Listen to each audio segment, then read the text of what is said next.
a continuar hablando del tema 7, que es anestesia en pacientes obesos. Nos habíamos quedado en las pruebas diagnósticas preoperatorias. Bueno, una evaluación minuciosa preoperatoria es muy necesaria para este tipo de pacientes que se van a someter a cirugía. Nosotros nos debemos concentrar en la historia, en el examen físico, así como en los sistemas cardiovascular y respiratorio, ya que estos son los que se ven más comprometidos en estos pacientes.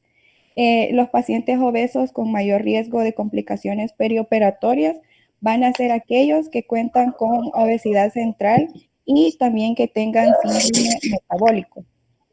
También debemos de tener un especial cuidado en aquellos pacientes que se les haya ya diagnosticado el síndrome de apnea, hipopnea obstructiva del sueño y también de trombosis venosa profunda. Acá tenemos una escala, se llama puntuación de estratificación de riesgo de mortalidad por cirugía de extremidad. En este podemos ver los factores de riesgo y a un lado el puntaje. Entre los factores de riesgo tienen el índice de masa corporal, si es mayor de 50, ya significa un gran factor de riesgo. También si es hombre, si su edad sobrepasa los 45 años, también si tiene hipertensión arterial y entre algunos factores de riesgo de la trombosis venosa profunda, pues debemos de evaluar si ha tenido algún tromboembolismo venoso previo, también si este usuario cuenta con algún dispositivo de filtro de vena cava o también si padece de algún trastorno respiratorio del sueño y si tiene hipertensión pulmonar. En la clasificación, pues va de la clase A a la clase C. La clase A es la de menor riesgo de mortalidad, que va de 0 a 1 punto, y los pacientes obesos con un puntaje de 4 a 5 en esta escala, pues van a tener un mayor riesgo de mortalidad, que va de 2.4 a 3%. Y por tanto va a requerir una monitorización perioperatoria minuciosa. Siguiente.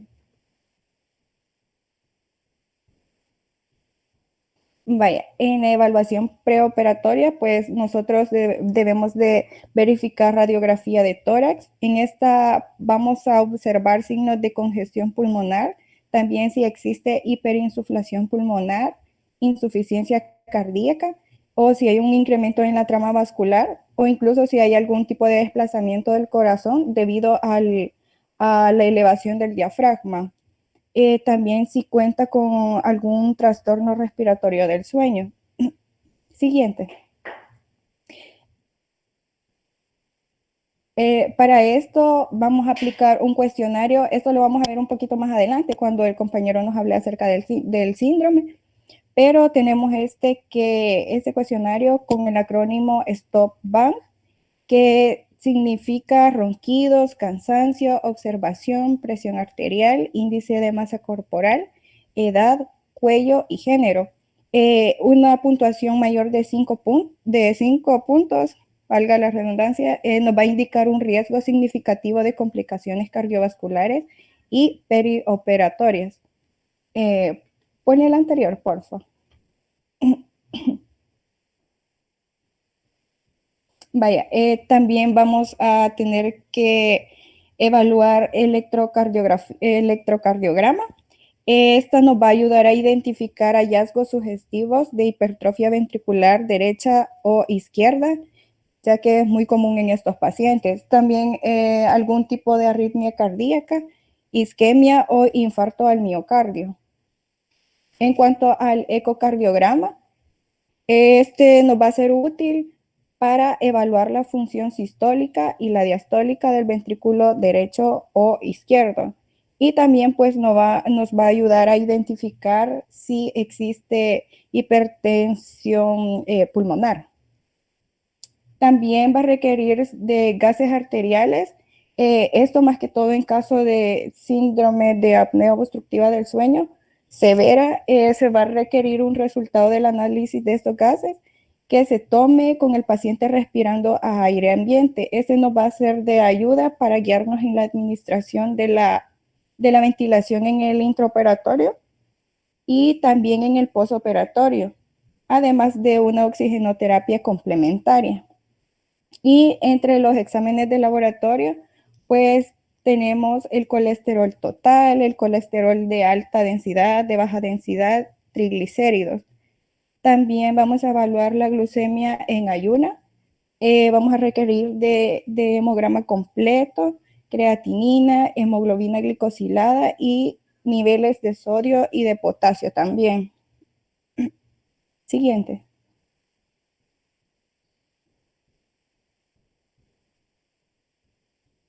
Vaya, en el examen físico y de la vía aérea, pues un examen físico nos va a ayudar también a identificar signos sugestivos de enfermedades cardíacas y de respiratorias, como signos de insuficiencia cardíaca derecha o izquierda, como por ejemplo ingurgitación venosa yugular, a la auscultación sonidos cardíacos adicionales, también presencia de estertores, hepatomegalia y podemos observar edema periférico.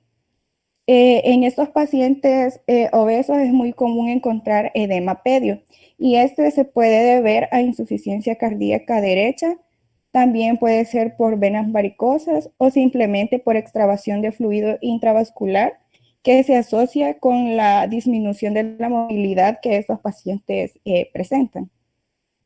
Bueno, una detallada evaluación de la vía aérea superior debe de realizarse observando y siguiendo las siguientes estructuras. Primeramente, la cara pues va a estar obesa y sus mejillas van a estar muy prominentes. También estos pacientes tienen cuello corto, lengua grande, el tamaño se encuentra aumentado de las amígdalas. También existe excesivo tejido blando palatino y faríngeo, por lo que tienen limitación cervical también o movilidad mandibular. Ellos también tienen senos prominentes y existe un incremento de la circunferencia del cuello y del nivel del cartílago tiroides. Y ellos pues andan más o menos entre el Mallampatí 3 o de mayor grado. Siguiente.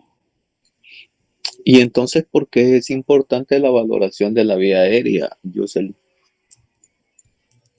Es importante porque nos va a ayudar a predecir si es una vía aérea difícil y nosotros debemos de contar con los instrumentos o con las medidas para ayudar a disminuir las complicaciones y que sea pues una intubación eficaz y rápida, más que todo por la desaturación que estos pacientes presentan. Bueno, porque en los pacientes obesos comparado con una persona normal, ya se comprobó de que se triplica la dificultad de abordaje de esta vía aérea. Entonces, por eso es bien importante, quizás de todo el tema, lo más importante es lo que acaba de decir esta niña en los parámetros, ¿verdad? Entonces, en los cuales lo primero que uno ve es una gran bula en la espalda de los pacientes o aquellos pacientes que tienen un cuello arriba de 40 centímetros. Bueno, creo que ya lo vas a dar, pero desde allí comienza uno a decir, puchica, va a estar difícil, ¿cómo lo debo de entubar? ¿Qué debo de hacer?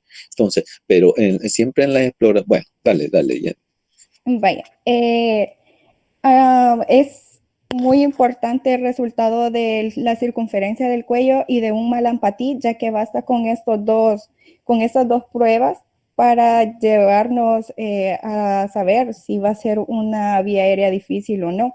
La circunferencia del cuello en mujeres mayor a 40 centímetros y en hombres mayor de 43, pues ya representa una vía aérea difícil, sumándole a esto que tenga un malampatí de 3 o mayor grado. Y solamente, Eric. Hasta aquí llegaría mi parte. Bueno, porque hay bastantes cosas que evaluar en lo que es en la exploración física. Por ejemplo, siempre que tú vas a dormir un paciente necesitas, por ejemplo, sacarle el volumen sanguíneo circulante. ¿Cómo se lo sacas al paciente obeso?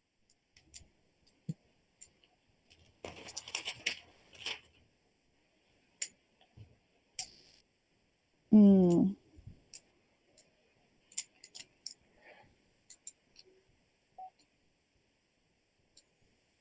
Porque no le puedes meter el gran cachimbo de líquido va pensando, no, hombre, este tiene un volumen circulante mayor por ser gordo. O, le puedo, o lo puedo meter en una nuria por no pasarle líquido pensando que lo puedo encharcar.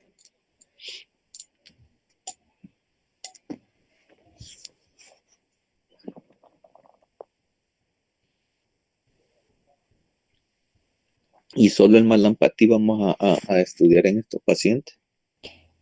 No, pero vía aérea difícil viene más adelante, así que mi compañera va a seguir hablando de eso. Pero como estabas en la valoración de la vía aérea. Es que como nos dijo que no podríamos estar repitiendo como mucho.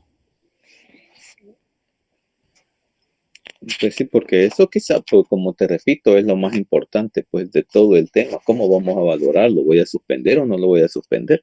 Si yo le doy el pase y me salto uno de estos pasos, me voy a meter en un gran problema, porque te dice, ¿y para qué lo dormiste entonces? Entonces, antes que el manejo, más importante, toda la evaluación preoperatoria, porque desde allí comienza mi tratamiento. Entonces yo digo, no, este paciente va a estar difícil, voy a necesitar ayuda de un compañero, voy a darle, lo voy a profundizar o le voy a dar regional. No, este paciente presenta un Cormac de tanto, este paciente presenta un patil aldrete de tanto. Este paciente no tiene ni siquiera un Beholder para poderle estirar el cuello. Entonces, hay un montón de cosas que sí te faltan, la extensión, la flexión, la rotación, cómo, o sea, un montón de cosas, pues. Creo de que aquí sí te has quedado un poco corta, pero como tú decís, quizás otros compañeros lo van a dar más.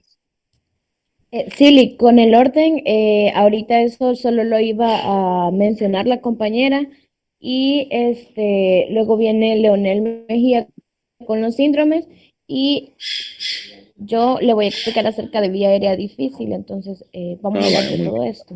Hola, entonces. Ok.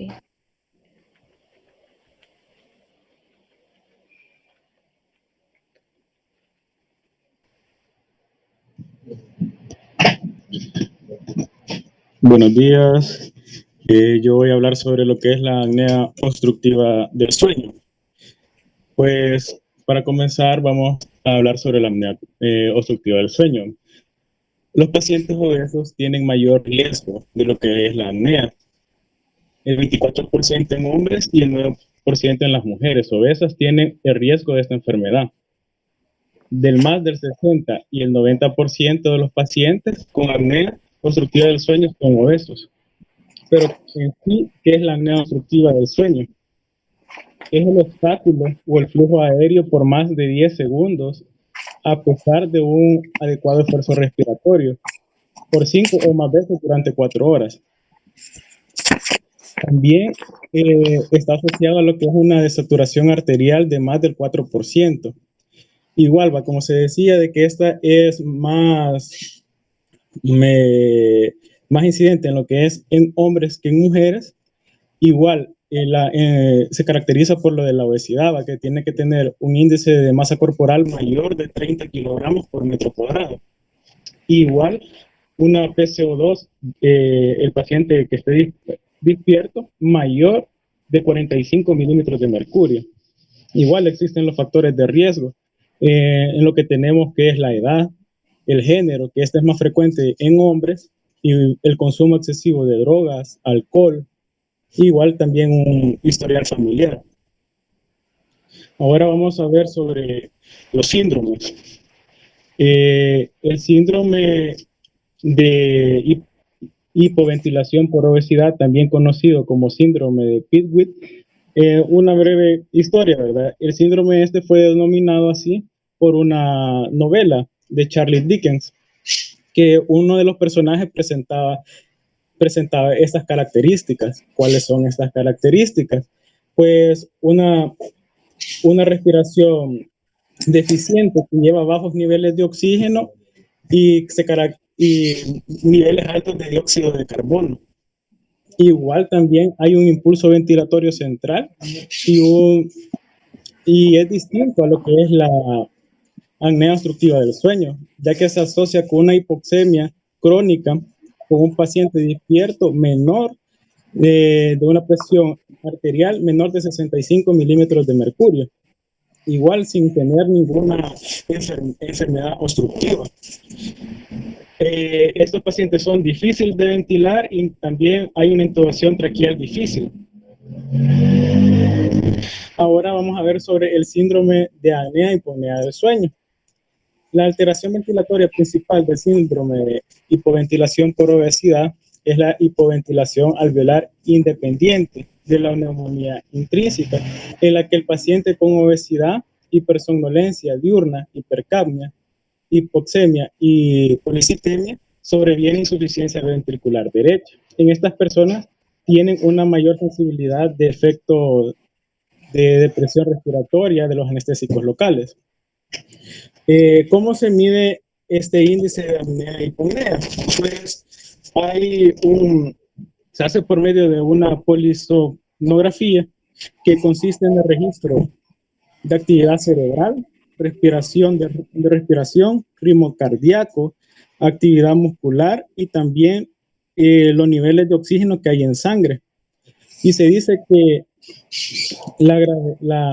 el índice de un roncador simple es de 0 a 5, en pediátrico es de 0, en leves de 6 a 20 y pediátrico de 1 a 5, moderado es de 21 a 40 y en pediátrico de 6 a 10. Y grave de... Sí. Bueno, entonces ahora ya decimos cuál es la diferencia de la apnea obstructiva del sueño y la hipopnea obstructiva del sueño. La diferencia es de que en uno va a haber, quiero ver,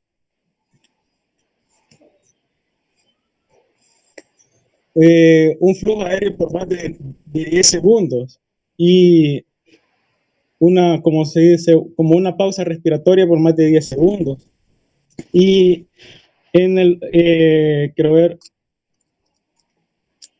y en el otro va a haber un aumento de la que es la presión arterial, una disminución de lo que es la presión arterial de oxígeno, pero no sé si eso sería. Pues sí, pero ¿en cuál y cuál? Solo nos han dicho en uno hay y en el otro hay. Ajá. En lo que es la apnea obstructiva del sueño va a haber una disminución del flujo aéreo por 10 segundos. Y en cambio, en este va a haber una PCO2 mayor de 45 milímetros de mercurio. En cambio, lo que es el síndrome de hipoventilación por obesidad o el síndrome de Pitt-White, va a haber una hipoxemia que va a ser menor de 65 milímetros de mercurio. Pues sí, pero bueno, vamos a decir que en la apnea obstructiva del sueño la interrupción es completa, mientras que en la hipopnea obstructiva del sueño la interrupción es parcial. ¿Ya? ¿A qué? Del flujo de aire. Luego de ahí vamos a decir que en la apnea obstructiva del sueño, durante la respiración hay una interrupción completa del flujo de aire durante la respiración por un periodo de 10 segundos o más, 5 o más veces por cada hora del sueño. Mientras que en la hipopnea obstructiva del sueño, la reducción, ya dijimos, es parcial. ¿De qué? Del flujo aéreo, mayor al 50%, durante más de 10 segundos. Ahí viene la diferencia entre 15 o más veces por cada hora del sueño, mientras que aquella era de 5 o más veces. Una era completa y otra es parcial. Entonces esas son las diferencias que a veces te dice lo que va a ir a evaluar la polisomnografía. Entonces, eso es lo que generalmente ellos evalúan. ¿Cuánto tiempo hay el cese? Si es una interrupción completa o si es parcial. Dale. Vaya, también hay otras características de lo que es la apnea obstructiva del sueño, como la obstrucción nasal, la grande, hipertrofia amigdalina, lengua grande, micronactia y hipoplasia maxilar. La circunferencia también cervical de mayor de 41 centímetros y se dice que la incidencia de intubación fallida en estos pacientes puede llegar a un 5%. Sí, muy bien. Por eso era la importancia de que le decía yo a Jocelyn que nos explicara bien la valoración preoperatoria, porque esta es la clave para que no nos metamos en un problema. Porque media vez te dice el cirujano, por ejemplo, ahí en Soyapango, hey, maje, le dice a uno, y hay un gordo, ¿qué onda? ¿Te animás a dormirlo? Si yo no lo evalúo bien y lo mando a Rosales, me lo mandan de regreso con una gran ahuevada, diciéndome cuál fue tu criterio. Y si lo duermo en Soyapango y me ocurre un problema anestésico, me dicen, ¿y por qué no lo evaluaste bien? ¿O por qué no lo mandaste? Entonces la clave de todo está en esa partecita que yo quería de que, chica, fuera, esa era la clave de todo el trabajo, la evaluación preoperatoria, porque de ahí es donde es que se decide si parto o no parto para dormirlo. Porque si no, cuando llega allá donde a Rosales, mira, en realidad este paciente no cumple con todos los criterios, mándenlo de regreso, ¿verdad? Pero dale, muy bien, sigamos. Y bueno, yo estuve también así medio leyendo en manual de vía aérea difícil que una de las como parámetros que es uno de los más certeros es la relación de King, decía Iva, que es la circunferencia del cuello con una distancia tiromentoniana. Cuando la relación es mayor de 5, se puede pensar que esto es una dificultad de intubación, o sea, una intubación difícil. Y para ti, ¿cuál es el predictivo con más alta sensibilidad de intubación difícil? Sí, bueno, la realidad, yo estoy viendo que se puede ocupar la combinación de varios predictivos, pero en un documento leí que la relación de King era el más acertado, pero no. Pero como un predictivo único, siempre es necesario utilizar. Tienes toda la razón de que siempre se utilizan varios, pero para ti, ¿cuál sería? En el paciente obeso, pues sería En cualquier paciente. Ok. Malampatí. Malampatí, pero el malampatí es bien sugestivo, porque de repente tú valoras al paciente y ni siquiera lo podemos valorar bien. Saque la lengua. Otros dicen que no hay que sacarla, solo abrir la boca. Otros que no logramos el paciente por pena que tal vez tiene sucia la orofaringe, no lo hace bien y uno dice, no, este es un malampatí. 3 o 4 en las pacientes embarazadas, en 24 horas puede cambiar. Para ti, Jocelyn. Para mí sería entonces la circunferencia del cuello. La Porque, circunferencia del cuello. porque limita la movilidad del cuello. No podemos hiperextender con eso. Alejandra. Pues en el libro de vía aérea difícil dice que la distancia tiromentoniana o de Patil, esa es la más importante en el paciente obeso. Kevin es del grupo. Sí, Sí. la apertura bucal podría ser uno de los, porque sería una de las complicaciones para poder tanto ver como las estructuras de la vía aérea, como introducir laringoscopio. Brian.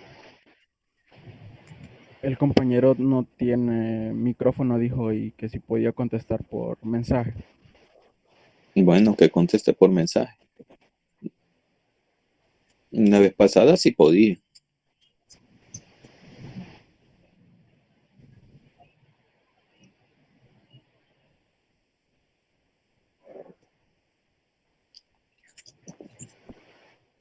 Bueno, vamos a ver los necios.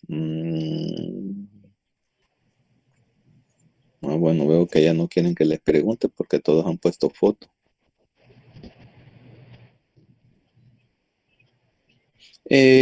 Bueno, ayúdanos, Milagro. Es la altura tiromentoniana.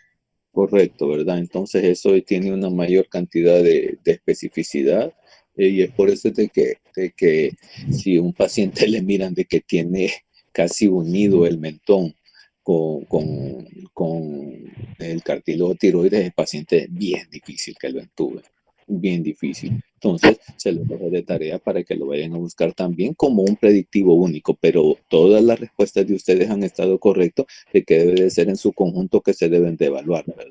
Pero en este caso, por ejemplo, que estamos en pandemia, todo el mundo anda con mascarilla, no vamos a llegar, abra la boca, saque la lengua y comenzamos a verle los pilares. Entonces, se evalúan otro tipo de test. Entonces, como muy bien dijo Jocelyn, el cuello, dijo el otro compañero, Kevin, la apertura oral, esa también es sumamente importante, porque ¿de qué me sirve a mí decir, no lo voy a poder entubar, pero le voy a meter una máscara laringea, o una Arq, o una Procil, o una Fastraga, lo que sea, pero si no le cabe la cazoleta, voy a tener problemas también. Entonces, pero entre todos siempre existe uno que va punteando, y en este caso pues han considerado de que es la altura tiromentoniana. Vaya, sigamos, démosle. También hay otras enfermedades asociadas a lo que es el síndrome de apnea obstructiva, como el hipotiroidismo, acromegalia, insuficiencia renal, amiloidosis, malformaciones de Arnold-Chiari y macrognatia y retognatia, síndrome de Down, insuficiencia cardíaca congestiva, distrofias musculares, poliomielitis y síndrome de postpolio, y también enfermedades pulmonar obstructiva crónica. Y bueno, aquí también otros aspectos que son indicadores, ¿verdad? Como se mencionó anteriormente, la circunferencia del cuello, la cefalea matutina, anormalidades cardiovasculares, ronquidos. ¿Por qué generalmente les da a estos pacientes cefalea matutina? ¿Cómo? ¿Por qué generalmente les da cefalea matutina?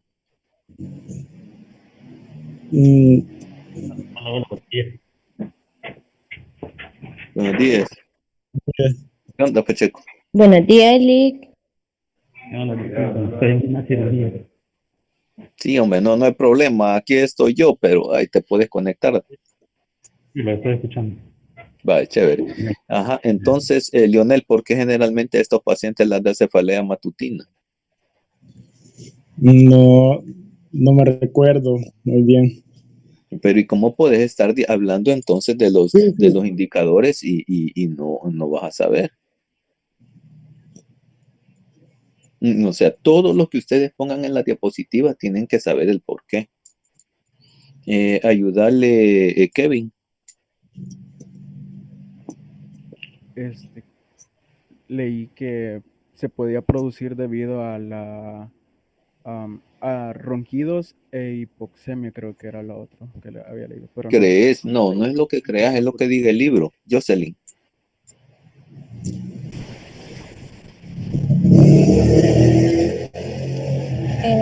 También puede deberse a la falta de descanso que han tenido, porque debido a todas estas apneas. Alejandra.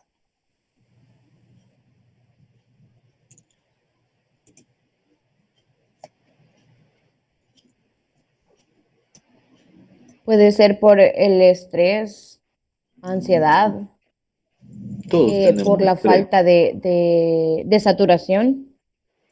Falta de saturación. Brian, ya lleva 2 preguntas y no las ha contestado. Después que no me vayan a reclamar.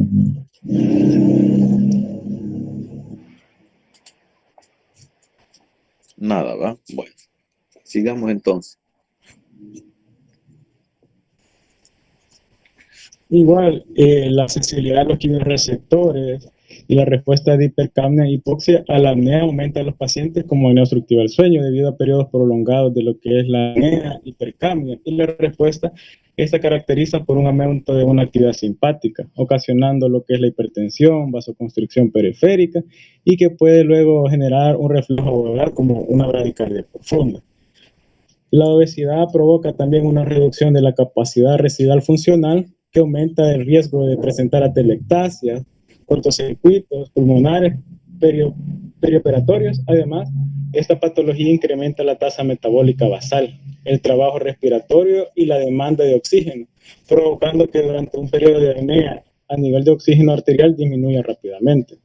lo que requiere un manejo de vía aérea lo más expedito posible. Y ahora, lo esencial para buscar la presencia de trastorno respiratorio, para ello tenemos el cuestionario de Stone-Bank, con mayor validez en pacientes obesos, y una puntuación mayor de 5 indica el riesgo significativo de complicaciones cardiovasculares, respiratorias, preoperatorias, sugiriéndoles derivar a estos pacientes a un médico especialista. También decía de que aún teniendo una puntuación menor de 3, es recomendable que lo mire un especialista, ¿verdad? Y aquí están las preguntas. Las preguntas sería, ¿usted ronca duro? ¿Lo han escuchado a través de la puerta? ¿Siente frecuente cansancio, fatigado? ¿Hay alguien que lo observa detener su respiración mientras duerme? ¿Usted está en tratamiento por una hipertensión arterial? Indica la masa corporal que es mayor de 35. Igual, como se dijo, los factores de riesgo, una edad arriba de 50 años y la circunferencia mayor de 40 centímetros. Igual en el género implica bastante, que en estos casos los hombres son más susceptibles a esto. Y ahora sí, la población general de riesgo de este síndrome será bajo si ha respondido 2 preguntas, o sea, si tiene 2 puntos de 2 preguntas o 0. Intermedio si 3 a 4 preguntas. Alto sí de 5 a 8 preguntas. O sí a 2 o más preguntas a 4 preguntas más el sexo masculino. Sí o 2 o más de las primeras preguntas, más índice corporal de masa corporal mayor de 35, igual o más de las primeras 4 preguntas, y la circunferencia de cuello, que ahí dice mayor de 43 en hombres y 41 en mujeres. Ahora vamos con el síndrome metabólico. Pues los pacientes afectados suelen presentar obesidad abdominal, cifras bajas de lipoproteínas de alta solubilidad, hiperinsulemia, intolerancia a lo que es la glucosa, hipertensión y otros rasgos característicos.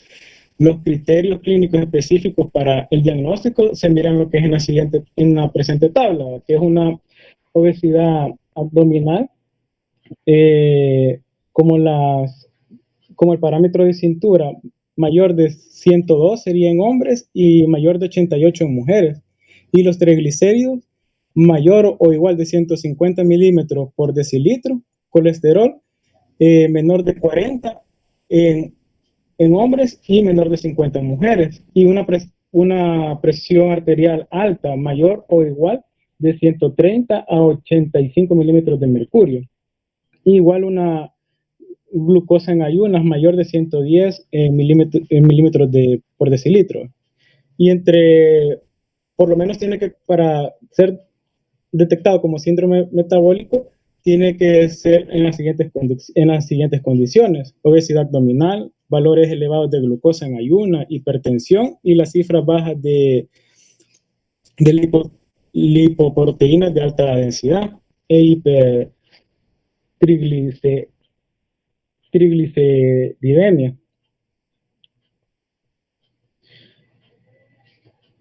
Esa tablita, pues no se les vaya a olvidar irlas a bajar todos ahí a Miller, ahí está bien explicadita, que es la que acaba de poner ahí el compañero, ¿no? Está Entonces esa apréndasela. En el capítulo 71, si no me equivoco, en la página 2210 en adelante están todas esas tablas.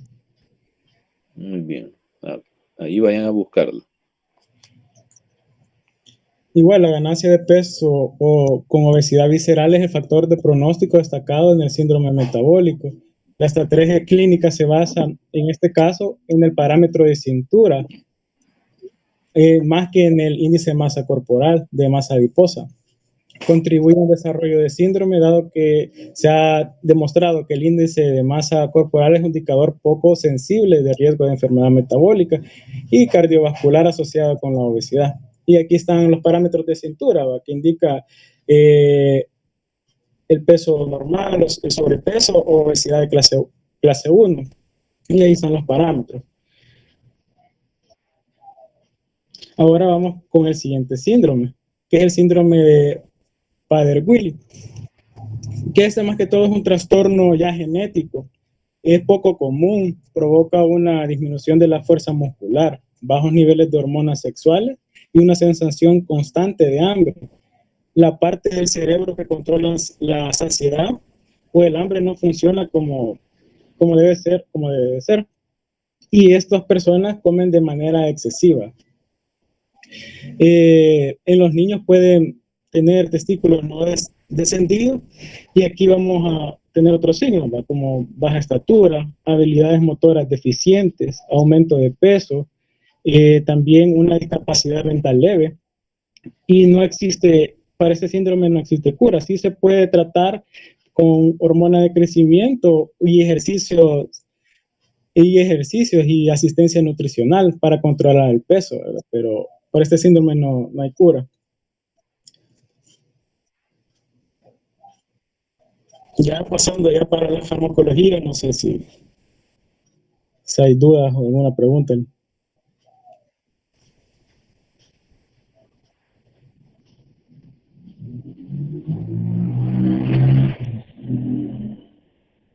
Bueno, la farmacología de pacientes obesos.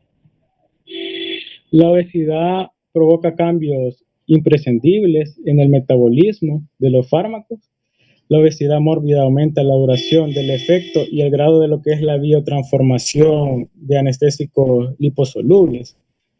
Los fármacos los fármacos lipofílicos intravenosos, como los opioides y la benzodiazepina, y los barbitúricos tienen una eliminación disminuida, lo que provoca concentraciones plasmáticas menores del fármaco y una disminución de su aclaramiento. Igual, el volumen de distribución, la vida media de eliminación y la tasa de aclaramiento de estos fármacos son similares a los del paciente obeso y los de no obeso. ¿Van a hablar de premedicación o sí, más sí, adelante? Ah, sí, en el manejo, sí, todo. Y la actividad de pseudocolinesterasa aumenta con la obesidad, y de este modo se necesitan dosis mayores de succinilcolina. De los relajantes musculares no despolarizantes muestra una variabilidad en cuanto a la dosificación y la dosis de mantenimiento. Y aquí vemos una tablita que también más adelante la van a ver, que los fármacos como el fentanil, la succinicolina, el atracurio, el propofol y el midazolam se toman por peso corporal total, mientras que el remifentanil y el becuronio se toman por peso corporal ideal. Igual las dosis de mantenimiento en el fentanil van a disminuir. En una de las literaturas dice de que la dosis de mantenimiento es de 1 a 2 microgramos por kilogramo peso. Y ya los efectos de la anestesia sobre la homeostasis es los efectos de ayuno. Los pacientes quirúrgicos en ayunas pueden presentar levemente deshidratados, estar una disminución de volumen circulante, produce la activación del sistema renina y angiotensina y aldosterona. El estrés de la cirugía, además de estimular la liberación de hormona antidiurética, también estimula el sistema de renina, angiotensina. Estos tres mecanismos pueden conducir a una retención excesiva de agua, libre por el periodo perioperatorio, con retención de sodio y excreción de potasio. También tenemos lo que es la acción de anestésicos generales sobre la función renal, que deprime temporalmente la función renal, tanto referente al caudal de la orina como al filtrado glomerular. El flujo sanguíneo renal y la excreción de electrolitos producen vasodilatación de las arteriolas aferentes y eferentes renales, cual se contraponen del mecanismo de compensación determinado vasoconstricción para mantener la tasa de filtración glomerular deteniendo su caída. Y ya para terminar lo que es esta parte es la acción de asistencia de la respiratoria mecánica. En el paciente intubado bajo anestesia general puede aumentar las pérdidas de líquidos si no se emplea un humidificador y calentador de los gases anestésicos y la ventilación con presión positiva. Aumenta la secreción del factor natriúrico auricular, aumenta la excreción de sodio y agua, y si se evalúan estos fenómenos en individuos obesos con un aumento de su trabajo respiratorio en un intento por eliminar altos volumen de CO2 en su mecanismo basal, los cálculos de pérdidas por esta vía correlacionan el peso del individuo y toman mayor importancia. Se decía de que, en los libros decía de que un paciente obeso, cuando está con CPAP, es menos probable que haya una depresión respiratoria, y ese CPAP tiene que tener una presión mayor de 10 centímetros de agua. Y hasta aquí sería mi parte.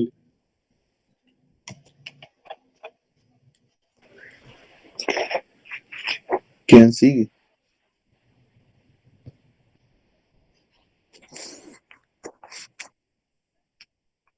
Yolik, Alejandra Bolaines. Ahorita voy a presentar.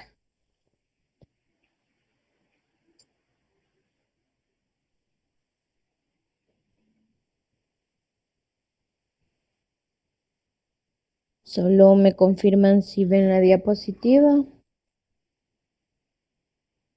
Sí, la vemos.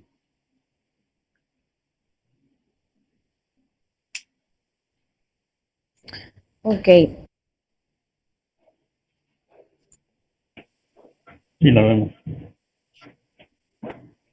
Permítanme.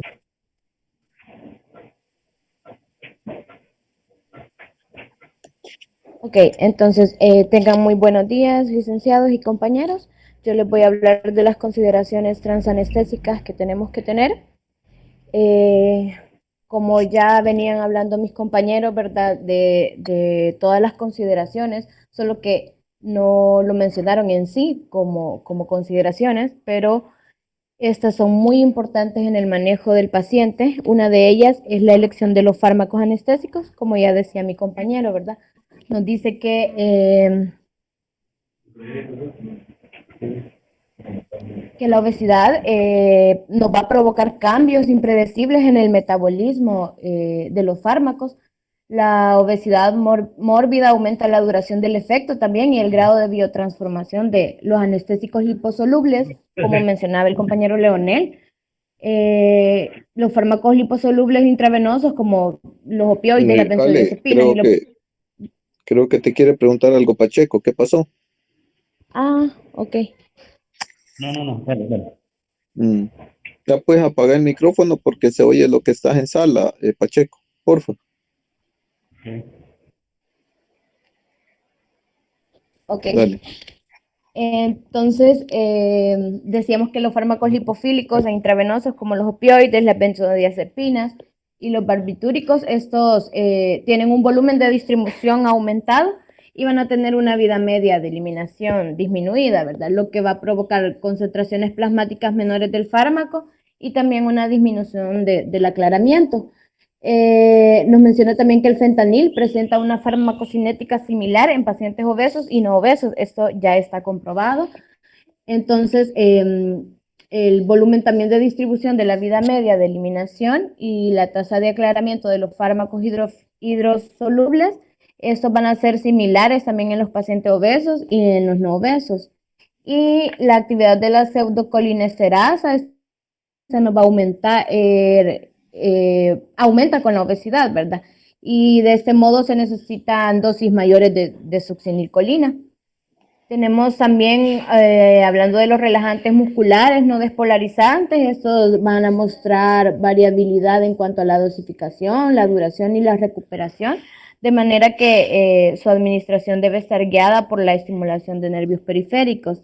Y se dice también que no existe evidencias que sugieran que un anestésico inhalatorio sea superior a otro en ese tipo de pacientes, ¿verdad? Y la dosis de carga de la mayoría de los fármacos intravenosos se van a basar en el volumen de distribución. Acá les muestro una tablita que es lo que hablaba el compañero del peso corporal ideal y peso corporal total. Como sabemos, ¿verdad? No por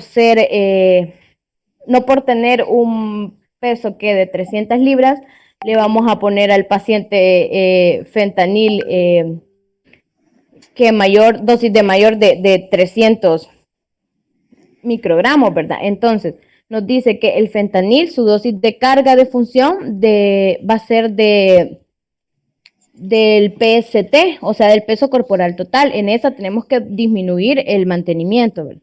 El sulfentanil va a ser PST también por peso corporal, vamos a disminuir el mantenimiento de esta dosis. El remifentanil nos menciona es PSI, esto lo vamos a poner por peso corporal ideal. La succinilcolina va a ser por peso corporal total de nuestro paciente. Y bueno, ya poco se ve el becuronio, pero sí en algunos hospitales lo usan todavía. Entonces, eso va a ser PSI también, peso corporal ideal. El propofol va a ser con dosis de carga y mantenimiento en función del peso corporal total de nuestro paciente. Y el midazolam, que es a dosis de carga en función del PST, que es el peso corporal total. En ese sí vamos a ajustar el mantenimiento, ¿verdad? Tenemos otra consideración muy importante, que es el monitoreo de nuestro paciente. Decimos que los manguitos de presión arterial deben abarcar un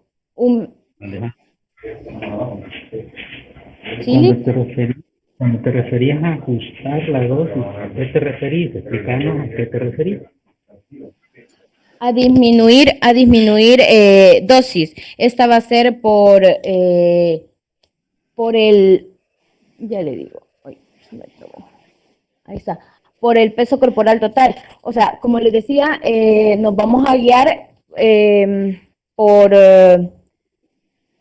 prácticamente usamos la dosis de kilogramo de peso por dosis, ¿verdad? Entonces, en este tipo de paciente, vamos a calcular el peso ideal de nuestro paciente. No sé si se acuerdan lo que hablaba el compañero del peso ideal y el peso total. Entonces, para ciertos fármacos vamos a disminuir dosis, ya sea fentanil y sulfentanil. Nos mencionaba también la succi. En estos fármacos, lo que vamos a hacer, fentanil y el sulfentanil o remifentanil, en estos casos vamos a disminuir la dosis. La dosis la vamos a poner por peso ideal de nuestro paciente. Entonces, con esa fórmula que nos dio el compañero, vamos a sacar la dosis de nuestro paciente, ¿verdad? No por el peso corporal total, porque si no, o sea, nos llevarían enormes cantidades de fármaco. A eso, no sé si le respondí su pregunta, Eli. Sí, o sea, el ajuste tiene que ser, o sea, no es a la loca, sino que tiene que ser ajustado a las necesidades del paciente y a las necesidades del anestesio. O sea, no es solo porque es el peso total o el peso ideal, le vamos a bajar la dosis, no, es que a veces es necesario subir las dosis dependiendo del paciente y la cirugía que se está interesando. ¿Sí me explico? Sí. Ok, entonces vamos a ver la siguiente consideración, que es el monitoreo, como les decía. Nos dice la literatura que los manguitos de presión arterial deben abarcar un mínimo del 75% del perímetro del brazo. El tobillo o la muñeca pueden utilizarse también, ¿verdad?, como zonas alternas para tomar la presión arterial. La monitorización arterial invasiva debe utilizarse en los pacientes con obesidad importante y con enfermedad cardiopulmonar significativa, o cuando los monitores de presión arterial no invasiva no se consideren fiables, ¿verdad? Porque a veces estos fallan y nos pueden dar una presión diferente. Entonces, puede resultar difícil establecer un acceso intravenoso periférico en esos pacientes también. Y nos menciona que los catéteres venosos centrales debemos utilizarlos en los casos en que el paciente, en que el acceso periférico sea difícil, bien intraoperatoriamente o tras la cirugía. En esto del monitoreo también nos habla que el brazalete, ¿verdad? Tenemos que, ya, como sabemos, existen medidas para los brazaletes también. Entonces, para que nos dé un número exacto, tenemos que usar un brazalete para paciente obeso. Otra cosa muy importante y bueno, de suma importancia es la preoxigenación. Como decía, bueno, como dice la literatura y dice Licayes, el paciente obeso tiende a desaturar más rápido que un paciente normal. Entonces, decimos que la preoxigenación es importante, tener en mente que estos pacientes tienen una CFR reducida que con frecuencia cae por debajo de la capacidad de cierre, ¿verdad? De las vías aéreas pequeñas. Es por ello que la posibilidad de desarrollar en estos pacientes las atelectasias, cortocircuitos intrapulmonares y alteraciones en la oxigenación va a ser mayor, ¿verdad? Se recomienda también técnicas para desnitrogenizar. Estos los pulmones, como son la administración de O2 al 100%, y esto va a ser al menos durante 3 minutos, o bien respiraciones de capacidad vital de oxígeno al 100%. Esto lo vamos a hacer, la literatura nos recomienda de 3 a 5 minutos la preoxigenación. Vaya, Alejandra, ¿por qué hay Dígame, que Lili. hacerlo? ¿Por qué se debe de hacer de 3 a 5 minutos? Porque nuestro paciente va a desaturar súper rápido y puede que ocasionemos al no, o sea, que la saturación baje y podemos producir otra complicación aún peor. Si la saturación baja, ¿a qué va a caer? Como así. ¿Cómo se llama ese proceso de la desaturación de oxígeno? Hipoxemia ¿Qué es la hipoxemia? es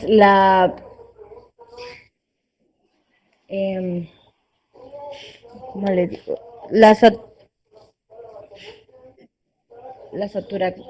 la disminución anormal de la presión parcial de oxígeno en ¿Qué es sangre, anormal para vos? que está ¿Por qué? prácticamente por debajo de los 60 milímetros de mercurio. ¿Qué más? Hola.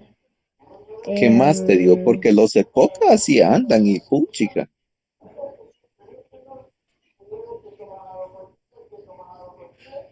Jocelyn, ayúdale. Pues de la hipoxemia, Lo que pasa es que no va a llegar el suficiente oxígeno a todos los tejidos y vamos a tener más problemas. El paciente cae en una hipoxemia. ¿Qué es la hipoxemia?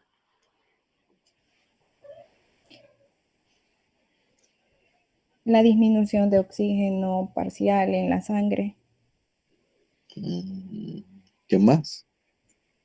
¿Qué dice el libro lo que es la hipoxemia? Porque eso es lo que decimos nosotros, pero existen unas definiciones ya establecidas de lo que es la hipoxemia.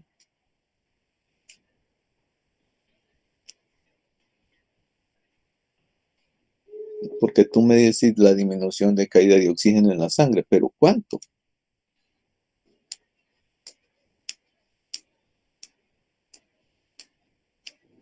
son 60 milímetros de mercurio.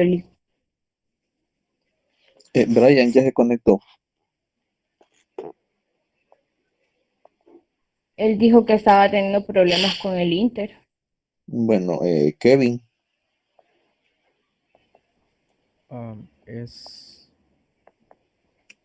Se define como la disminución de la presión parcial de oxígeno de sangre arterial por debajo de los 60 milímetros de mercurio, y los valores normales son de 75 a 100 milímetros de mercurio.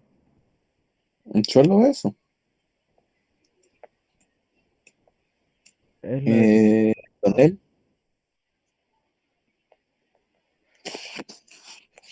Igual va también la disminución arterial debajo de 60 milímetros de mercurio y también la saturación de oxígeno menor a lo que es menor a 90, 85%.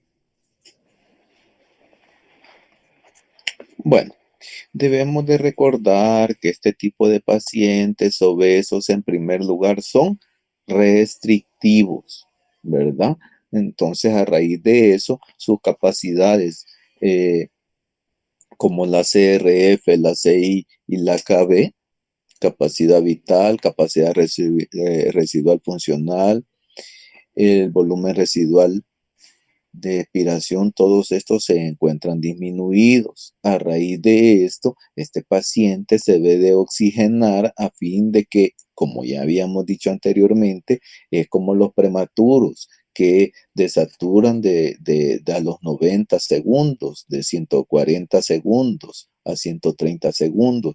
Por lo tanto, debemos de mantener esa reserva para que éste no caiga en una hipoxemia. Pero, ¿qué es una hipoxemia? Esto ustedes son licenciados en terapia respiratoria y por lo tanto este concepto deben de tenerlo como su apellido. Cuando les pregunten, no se les puede olvidar. Entonces, ¿qué es hipoxemia? No solo es la disminución parcial de oxígeno abajo de 60 milímetros de mercurio, sino que también es una caída de saturación del 5%. Si estamos llegando a un paciente y lo tenemos 100 y este paciente nos ha llegado a 95, 90%, entonces, hey, ¿qué pasa? Dice uno.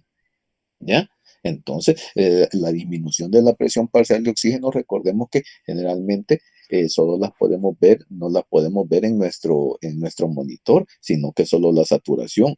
Entonces, ya tenemos un parámetro importante, que es la caída de la saturación del oxígeno al 100%, un descenso del valor absoluto de la saturación de oxígeno abajo del 90% o una presión parcial de oxígeno menos de 60 milímetros de mercurio. Entonces aquí tenemos tres definiciones que no se nos deben de olvidar. Entonces, por esta razón, estos pacientes, por la disminución de todas sus capacidades y de algunos volúmenes y que son restrictivos, pues estos pacientes desaturan con facilidad. Entonces, por lo tanto, debemos de oxigenarlos uno de 3 a 5 minutos o podemos hacerlo con 4 respiraciones a capacidad vital, ¿verdad? Si en un dado caso le llega un paciente baleado, no se va a estar esperando usted, el Calle dice que 5 minutos, relajémonos. No, usted le dice de 4 bocanadas o 5 bocanadas a profundidad, que pregunta de Rosales y del Bloom. Entonces, a capacidad vital, eso se los pregunta cada rato, ¿cómo se llama este? Bueno, se me ha olvidado, pero los diferentes tipos de oxigenación, especialmente en aerosales que trabajan con muchos pacientes de emergencia, ¿verdad? Entonces hay que tener presente con estos gorditos, si en un dado caso no es selectivo, se puede hacer de esta manera. De lo contrario, pues nos relajamos a fin de que el paciente a desnitrogenarlo y que llene su capacidad y se sature completamente. Vale, dale. Alejandra, ¿cómo vamos a oxigenar este Dígame. tipo de pacientes? Pues nos recomienda también hacerlo por medio de la administración de 10 centímetros de agua del CPAP. Esto es una técnica también que recomiendan. Esto es durante 5 minutos antes de la inducción, seguida de 10 centímetros de agua de presión positiva al final de la respiración, o sea, de la PIP. Por mascarilla facial antes de la intubación. Lo que nos va a hacer también es que va a agregar un minuto adicional antes de esto va a prevenir lo de la desaturación del paciente, ¿verdad? Y para ello tenemos que tener en cuenta también las posiciones. Entonces, no sé si respondí su pregunta.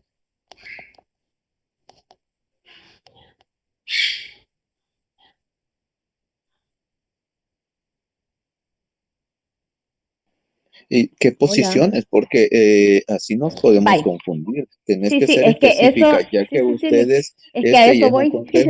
este es un consejo para todos ustedes que van a hacer su tesis, que toda definición debe de ser específica, a fin de que no se creen ambigüedades, ¿verdad? Sí, sí, a eso voy a explicarle las posiciones ahorita. ¿Cuáles Bueno, posiciones, pues? vaya, Tenés. decimos que es muy importante para la visualización de la laringoscopía de glotis y posterior a la intubación una posición correcta del paciente, ¿verdad? Esto va a ser alineando horizontalmente la escotadura external y el conducto auditivo externo. Esta es una técnica que se ocupan en estos tipos de pacientes y se llama la técnica de rampa, que es un medio de posicionar al paciente va desde detrás del área lumbar hacia el cuello y va a permitir que la cabeza se coloque sobre el pecho en un plano horizontal, formando entre la muesca external y el meato auditivo externo. Esta posición nos va a permitir ya una mejor mecánica de ventilación y por ende nos va a facilitar la intubación, ¿verdad? Pero para lograr esta posición, el paciente obeso puede necesitar ya, como dijimos, la rampa y esta es la posición de rampa o también se conoce como la posición en head por sus siglas en inglés. En esta posición, como vemos acá, vamos a usar un ángulo de 30 a 45 grados. Esta rampa la podemos hacer de cualquier, ya sea de cualquier, perdón, se me ha ido la palabra. La podemos hacer con campos Con sábanas la para podemos aumentar, hacer. ¿verdad? Ya, sí, sí, con campos o cualquier instrumento que tengamos para que nos facilite la técnica, ¿verdad? Entonces, Decime, solo, de- decime qué dígame, significa rampa. head elevator laryngoscopy position. No, rampa. Ah, rampa. Ajá, pues por eso se le ha puesto rampa. Cabeza, elevación, laringoscopía y posición.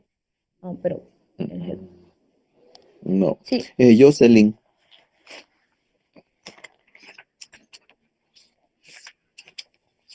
No, no sé, Lick. No sé.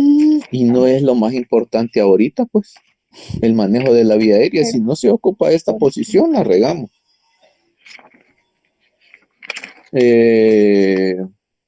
Kevin,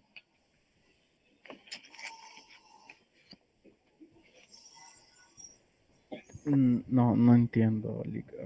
¿cómo? Entendí, o sea, entiendo que la posición de rampa es la elevación, pero no entiendo el por qué se le denomina rampa. Lionel, Más que todo eso se utiliza para alinear los tres ejes y ¿qué poder hacer significa? no sé. Brian,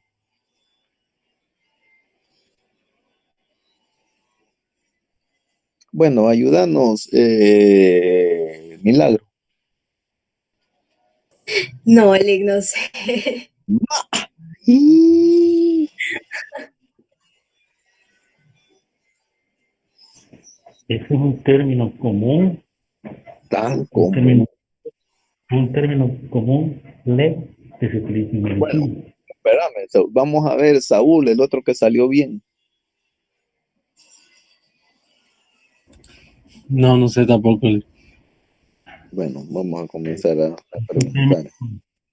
de- Alejandra Bonilla, Guandique.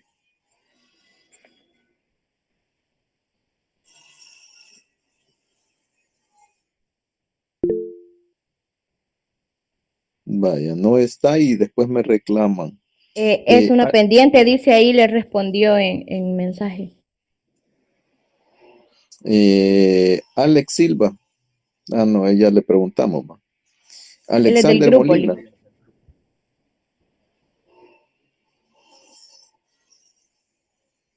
Hola, Liga, ahí sí le quedo fallando. Otra vez fallando. Alexandra Martínez. No, no sé, Lick. Usted no le llevó el tema antes. Sí, Sí, y entonces. pero no sé. Ah, bueno. Andrés Martínez. No, ese es mi dispositivo. Ay, Dios mío, hombre. Carlos Alejandro. Hola, buenos días. Pues rampa sería un plano inclinado, un plano elevado. ¿Qué significa el acrónimo rampa? Charlie Chacón.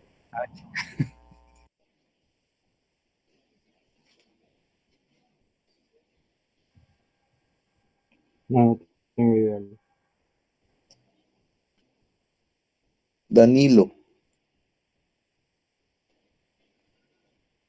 Sí, no me puedo qué significa el acrónimo. Solo sabía que se usaba para alinear el eje auditivo, la posición de rampa y facilitaba la intubación. Enrique Mendoza.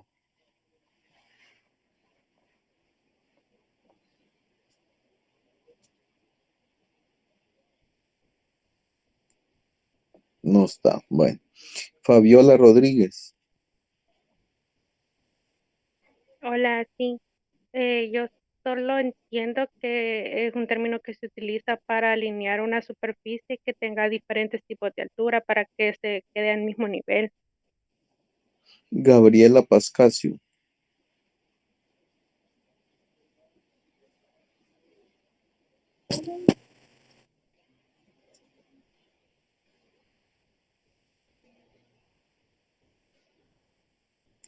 Giselle Castillo.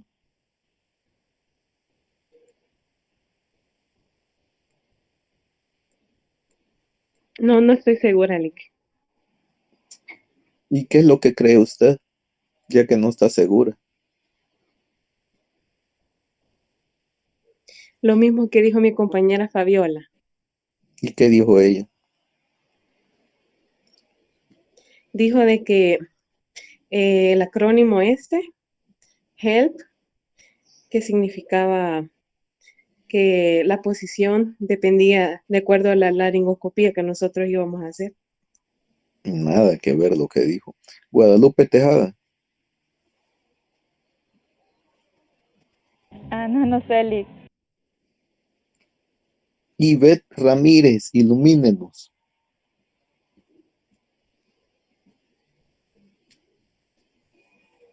Hay de andar en Chalate todavía. No, yo no soy de Chalate y no lo quiero hacer, pero no sé cuál es el significado de rampa. O sea, sí sé para qué se utiliza, pero no sé cuál es el significado del acrónimo. Javier Carrillo. Sí, o sea, no sé en sí qué significa cada acrónimo de rampa, pero sí sé qué es en sí el rampa. Jocelyn Flores. Ah, no, ella es la del grupo. José Rodrigo Ansora. No, Lick, no sé el significado de eso. Karina Ojalá. Maldonado. No, Lick, no sé el significado. Bueno, viene la niña que todo lo sabe y lo que no lo sabe es porque lo ha leído. Carla Rojas. No sé, Lick. No sé. Ay, Dios. Catherine Juárez. No, Lick, no sé. Katia Leiva.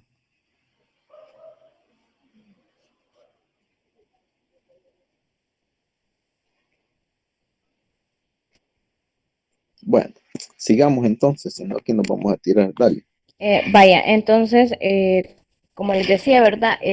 Para una buena intubación necesitamos de una buena posición. Entonces nos recomienda la técnica de rampa.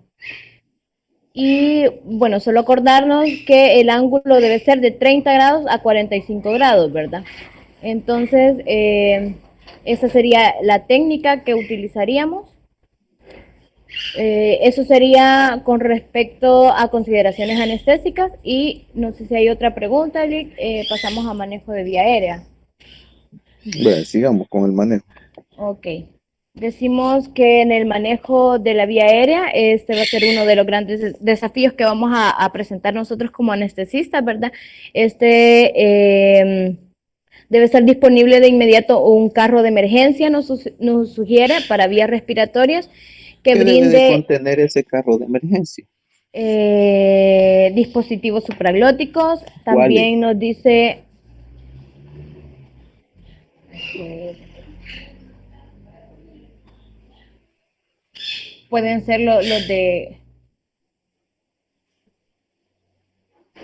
¿Por qué? Porque cuando tú llegues al hospital y se supone que acabas de llevar tus conocimientos claros y te dicen, hey, Lee, queremos hacer un carro de vía aérea, difícil o avanzada, ¿cree que nos puede ayudar? Y vos, solo la máscara laringia conozco, eso ya no se ocupa.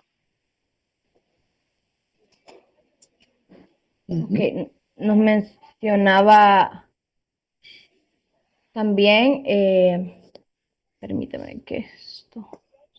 Es que eso no lo tenés que estar leyendo, eso lo tenés que conocer tú así como que te Lick, puso. Sí, nos puede ser mencionaba... Fast Trash, la IGN. Ujú, ¿qué más?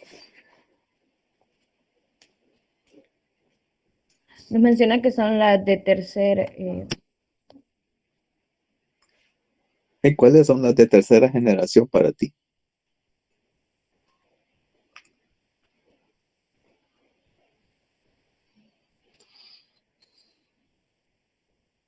las que mencionaba la compañera. No son esas, fíjate.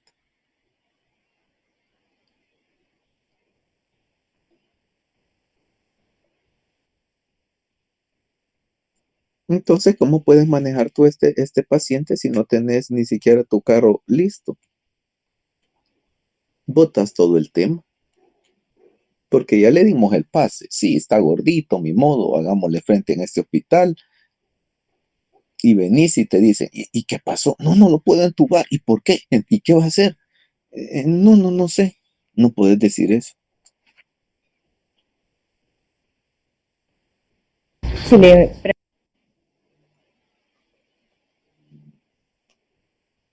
Ajá. Alejandra,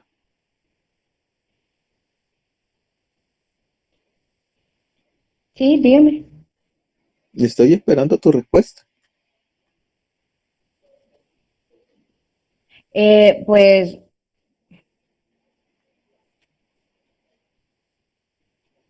nos mencionaba lo de los dispositivos, también lo Por de eso equipo de tenemos reanimación. pues no podemos pasar a otros si ni siquiera tenemos claro eso. Porque dispositivos son como 50. Ahí los pone a cada rato Duarte cuando se van a las presentaciones. Sí, son un gran cachimbo que ni yo sé cuáles son, pero existen unos que nunca deben de faltar. Y por eso te pregunto, eh, lo- los dispositivos que no presentan manguito. que no presentan más. ¿Y cuáles son esos? La RQ SP, la más Baxka, algo así que se llama. La Esos son los IG, de... la Ajá. IG presenta ese tipo de manguito. ¿La podemos ocupar? ¿La tendría esto en un carro de par? Mm, Esa tienen ahí en maternidad cada rato. Es la única que tenía. Ahora ya las compraron las otras, pero te pregunto, necesitamos un dispositivo en donde podamos intubar a nuestro paciente luego de colocar el ¿cuáles, pues? dispositivo. Ya le mencionaba la AirQ. Podemos entubar a través de la ARQ.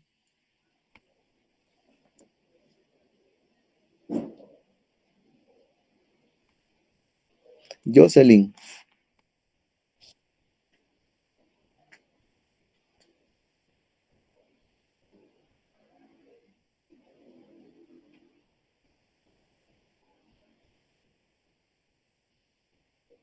se fue. Bueno, si no están los del grupo, entonces lo vamos a dejar por visto y lo vamos a dejar hasta aquí, porque no podemos estar de que unos tengan problemas por conexión, otros que se hacen los mareados, no puede ser así. Entonces lo vamos a dejar hasta aquí y lo estudian, ¿verdad? Porque esto quizás es lo más importante, la médula del trabajo, ¿no? Así es que pasen unas felices vacaciones. Los vamos a ver hasta el 11 de enero con el otro tema. traten de estudiar porque ya solo nos va a quedar uno para el examen, ¿verdad? Recuérdense que cada 4 temas es el parcial. Así es que aprovechen al menos un temita, una tardecita, para que al final de cuentas no se les acumule todo. ¿Preguntas, dudas? No, que a seguir con nuestro tema. Porque yo no puedo estar solo contigo si los demás no contestan. Tú no solo eres la del grupo, se suponía de que ahora tienen de que, por ejemplo, aquel día me dijo un compañero que no podía y me mintió. Entonces, mire, yo soy bien buena onda con ustedes, pero a mí esa onda sí no me gusta que me estén engañando, que no se podía conectar por X y X razón y después resulta de que ahí andaba fregando. Entonces, no es así la cosa. Era expositor y aún así le di la oportunidad, pero tampoco ya todos van a venir con lo mismo. Al menos ese día yo no les estoy obligando a que vayan a un ciber o no, que no gasten, pero se pueden rebuscar. Yo tengo problemas con mi computadora, pero aquí estoy conectado en el teléfono, se me fregó, pero no por eso puedo obviar una responsabilidad máxima si solo es una vez, porque solo una vez es que se van a conectar, que es el día de su exposición. Entonces, a veces ustedes lo miran que soy turbio, que soy pésimo, que soy tosco, pero no es así. Pues ustedes deben de preparar su tema. Imagínate fuera tu tesis. Te hubieran dicho, bueno, si no conoce algo tan fundamental, entonces, repítalo. Y ese gran gasto.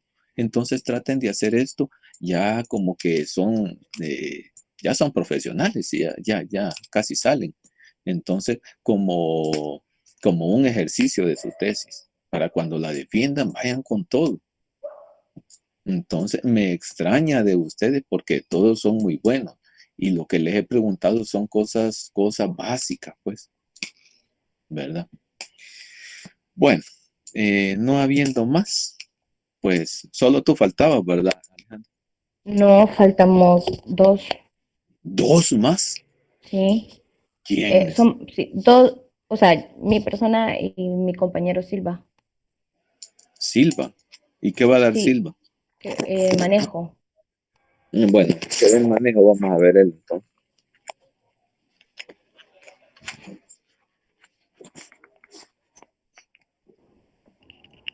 Ok, solo voy a presentar las diapositivas. Un momento.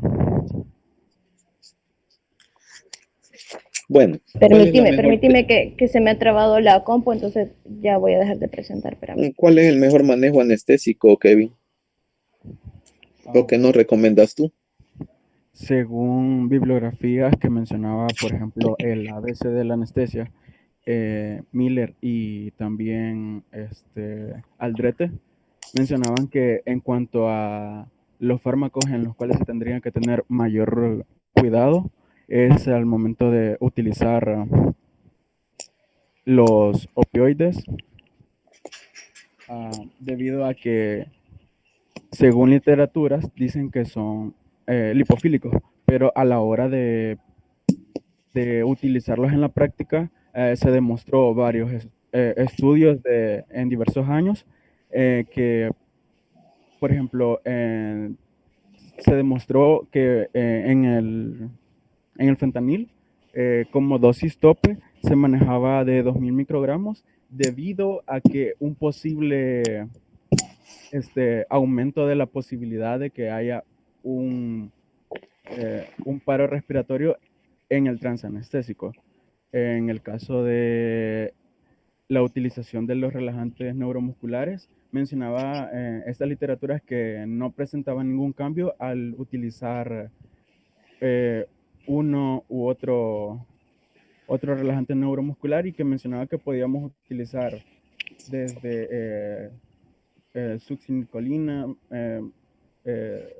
cisatorina. Vaya, decime, en un paciente que le vamos a dar anestesia general, ¿qué técnica utilizarías tú? Desde comenzar, desde que tú lo recibís en tu sala de operaciones y te dicen, mire, Silva, fíjese que a usted le toca a este gordito. Danos todo tu manejo a fin de evitarnos todas tus diapos.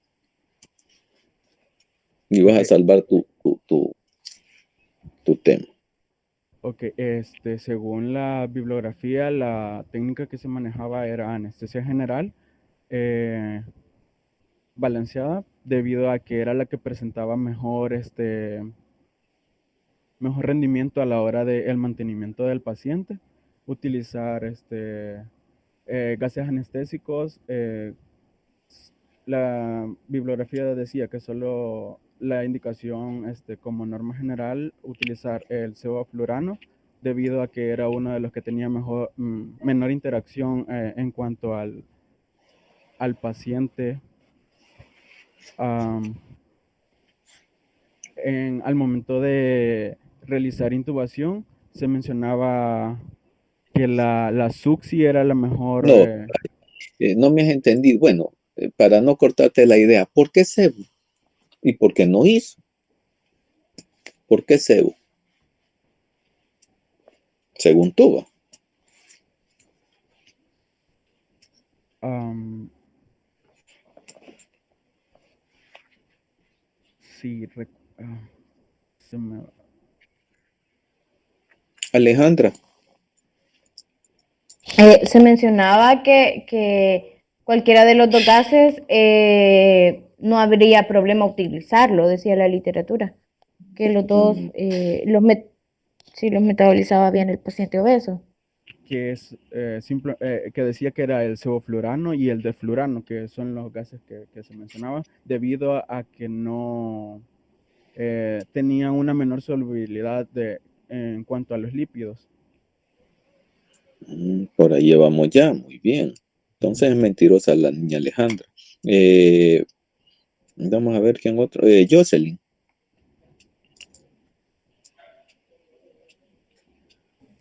Bueno, bueno, en También, primer lugar, también dale. porque quitándole el gas, así ¿cómo le digo? Se metaboliza ¿Qué rápido. utilizarías También por eso. o eso? Que son los únicos que Sebo, tenemos en los hospitales. sí. ¿Cuál ocuparías y por qué? Yo usaría sevoflurano porque se metaboliza rápido también. ¿Solo por eso?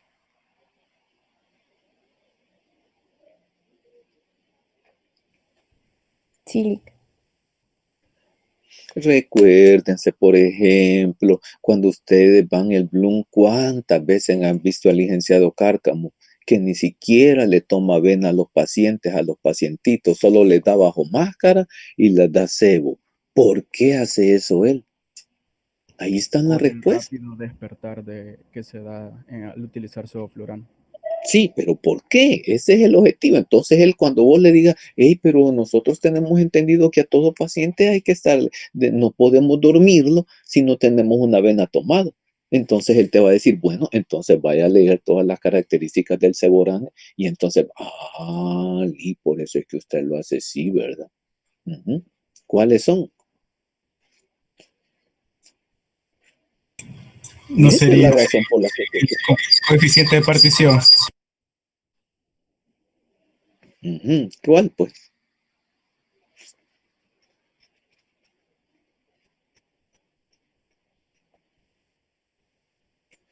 Bueno, va, queda de tarea. Ahora, volviendo de nuevo, dale, está bonita tu presentación. Vamos a ver qué más tenés para darte oportunidad. Dale la siguiente. Ok. La siguiente. Va de mantenimiento, fentanil, sebo, succinil, dale.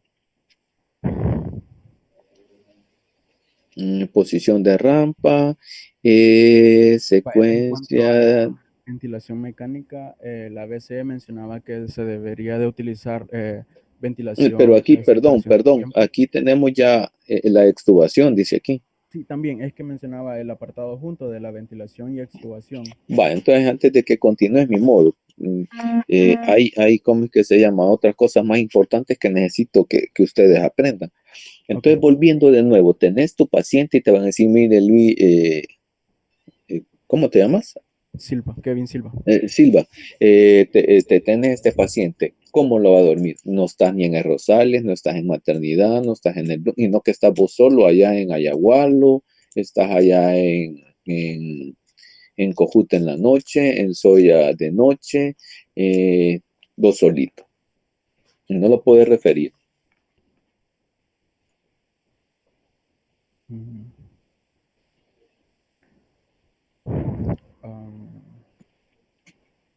Creo yo que tendría que tener primero la correcta premedicación y visita preanestésica. ¿Lo premedicarías con una benzodiazepina, este gordito? No. No va. Entonces, por eso quiero que me especifique. Yo te quiero ahorrar todo esto, sino que seas práctico de un solo. Esto no tiene nada de ciencia. Okay.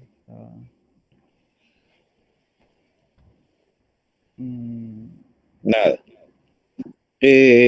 Vamos a ver. Milagro, ¿cómo lo dormirías tú?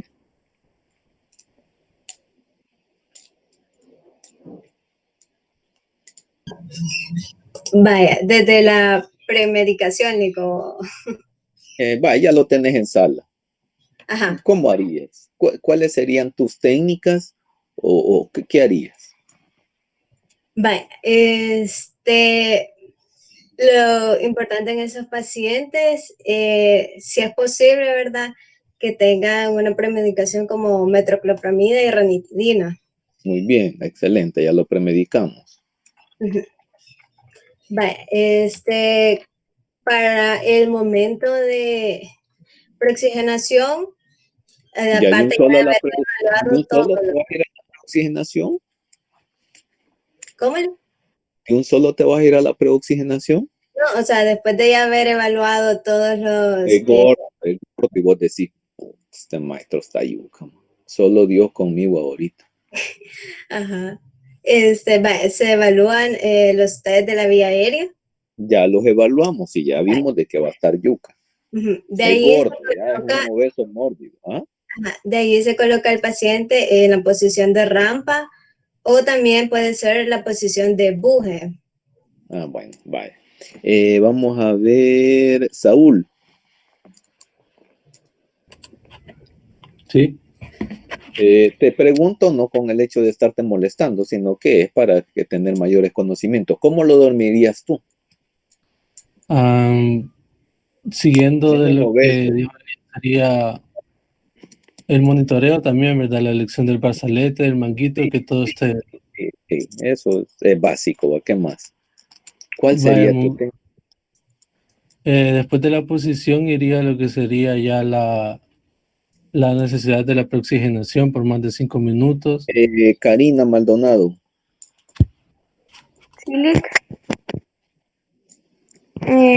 Bueno, continuando también con lo que mis compañeros han dicho, la elección de los fármacos. Carla Rojas. Silic, ya de un solo...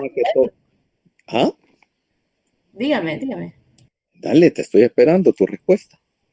Inducción de secuencia rápida. Muy bien, ya vamos ahí llegando. Te aproximaste mucho. Ajá, entonces, ¿eso le darías? ¿Inducción de secuencia rápida? Sí. Con maniobra de Selig y mi sonda de aspirar a la par, porque no sé si me va a regurgitar. Vamos a ver. Este hipote también. Alexander.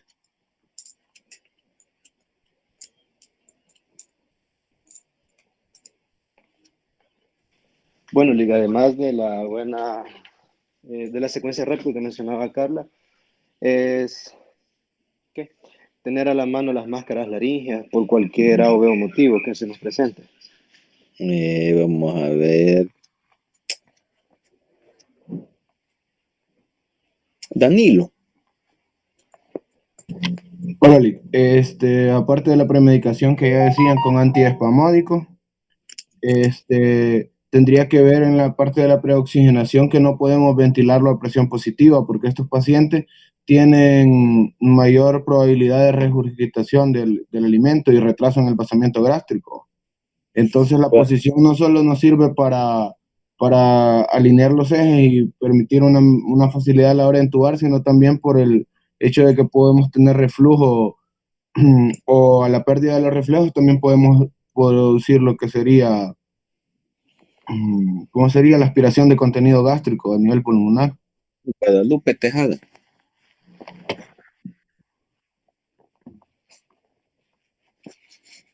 Mire, y usted, Guadalupe, acaba de cumplir año el Día de la Virgen de Guadalupe.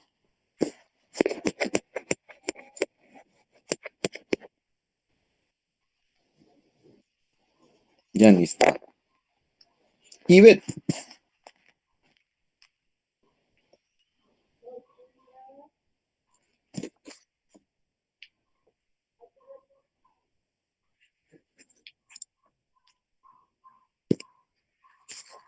Ivette. Yo pienso que tendríamos que usar la técnica de estómago lleno. Sí, la tenemos que utilizar, pero eso es lo que utilizaría usted.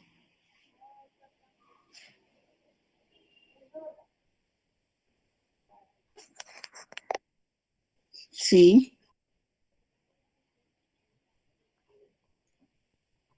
Marcela González. Intubación de secuencia rápida, Lick. ¿Y cuál es esa secuencia rápida para usted?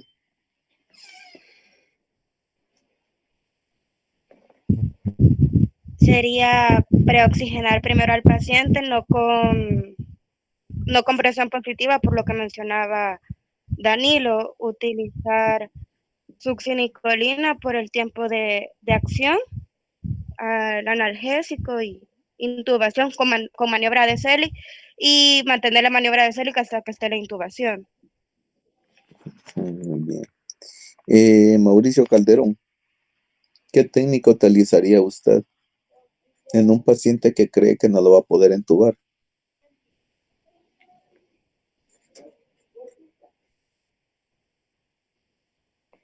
Buenos días, Lick. Utilizando con la técnica de rampa. Vamos a ver qué nos dice Mirtala, y así es tu apellido, Florescan. Hola, Liz, buenos días. No, mi apellido es Flores Canjura, Perdone. pero no, lo que pasa es que es como mi correo. Vaya, en la técnica que yo utilizaría, pues sería la técnica de secuencia rápida, Liz, que para mí sería la más ideal. Para usted. Morena.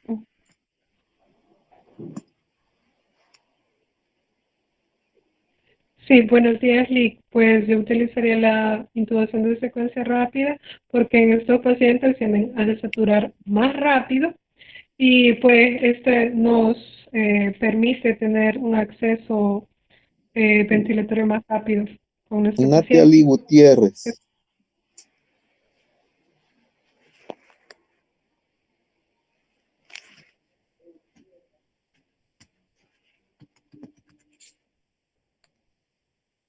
No está Natalie.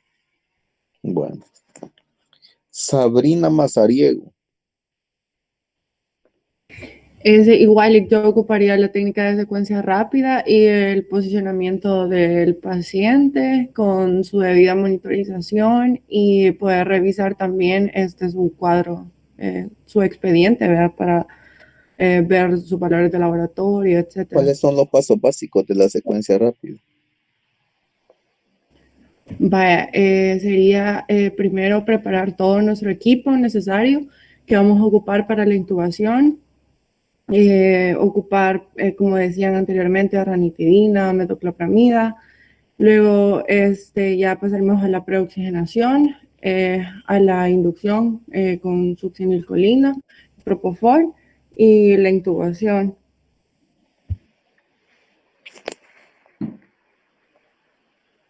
Stephanie León.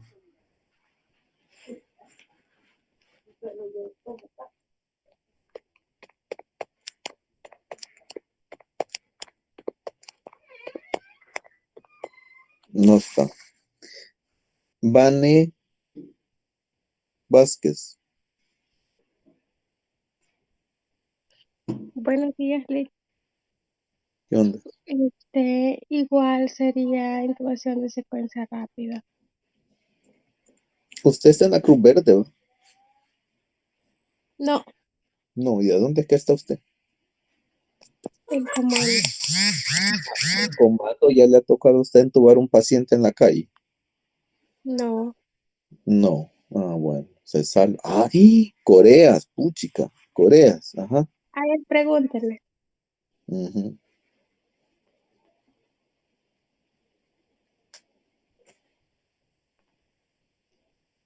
No está. Muy bien, qué bueno. Miren cuánto falta. El otro que está en comandos, Gerson.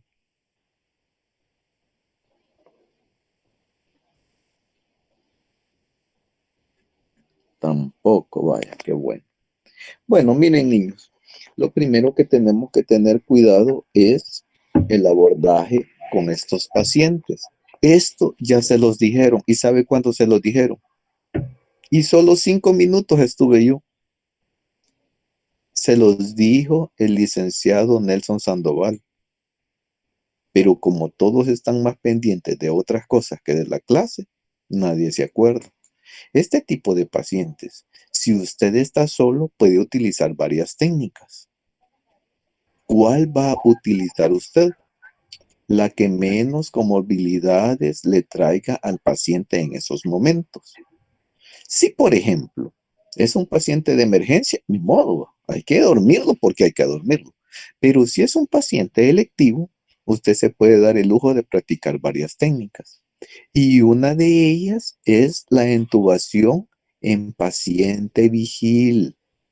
Antes de meterse en un problema que usted lo duerma y se le deprima, no lo sea un niño, no intubación, no oxigenación y se le muere. Entonces usted puede utilizar esta técnica de intubación en paciente vigil para no comprometerse. Ahora bien, si tiene ayuda y va a haber otro más experto que usted y tiene una gran cantidad de dispositivos, démosle, no hay ningún problema. Pero si usted está solito, que ni la enfermera ni el ayudante le va a poder ayudar, no se comprometa. Ahora vengo y pregunto, Vanessa, ¿cuál es la técnica de paciente vigil?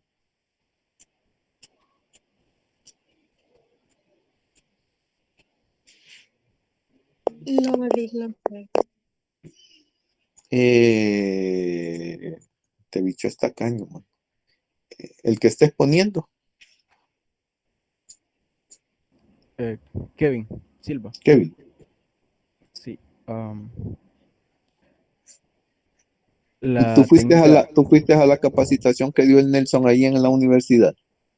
No, Lick, yo me quedé en otro grupo. ¿Ah?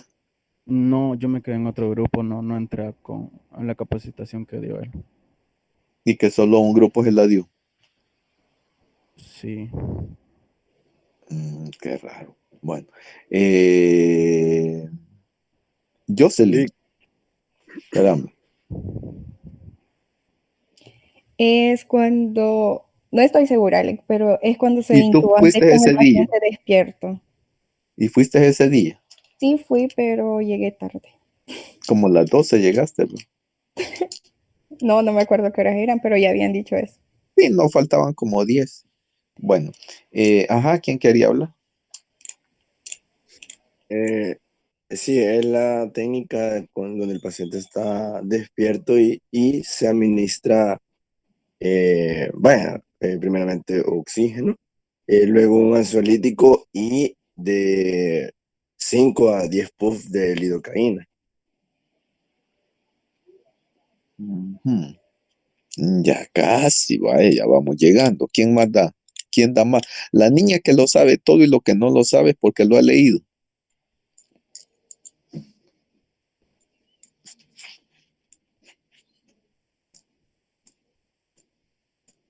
Ajá, Carlos. Era yo. Vaya. No, lo mismo que hizo el compañero, la aplicación Lo de mismo que dice el compañero, ya no lo repitas. anestesia con anestesia local, como lidocaína.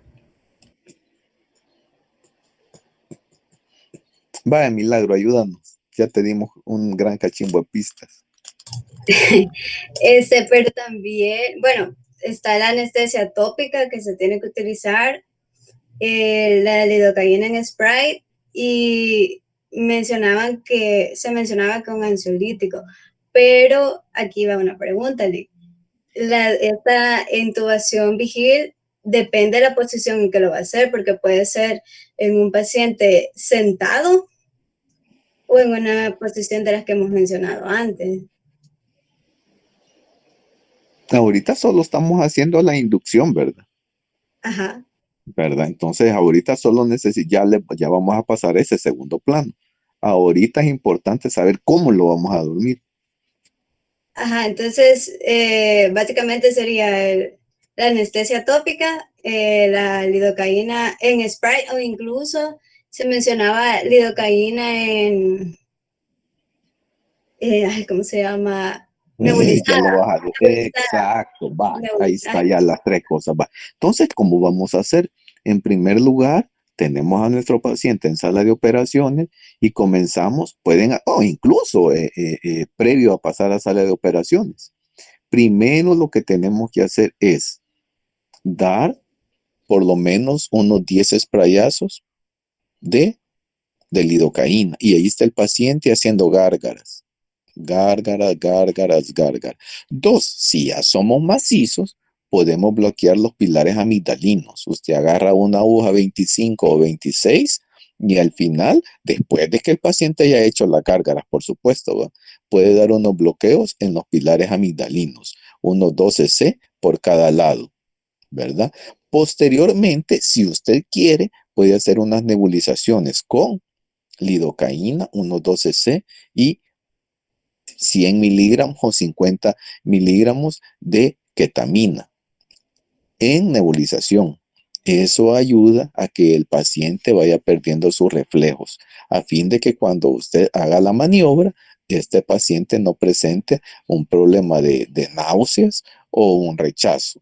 Ahora bien, usted puede complementarlo incluso con 50 microgramos de fentanil si usted cree que se le puede deprimir el paciente con al utilizar una dosis convencional de utilizar arriba de 3 a 4 microgramos por kilo de fentanil. Entonces usted puede administrar con 50. Es bien difícil de que un paciente comience a presentar una depresión. Ahora venimos ya a lo segundo. Luego, posteriormente, que la lidocaína, incluso podemos poner, no vamos a ponerlo lidocaína, lidocaína, lidocaína, lidocaína. También podemos administrar incluso de 1 a 1.5 miligramos por kilo de peso de lidocaína endovenoso.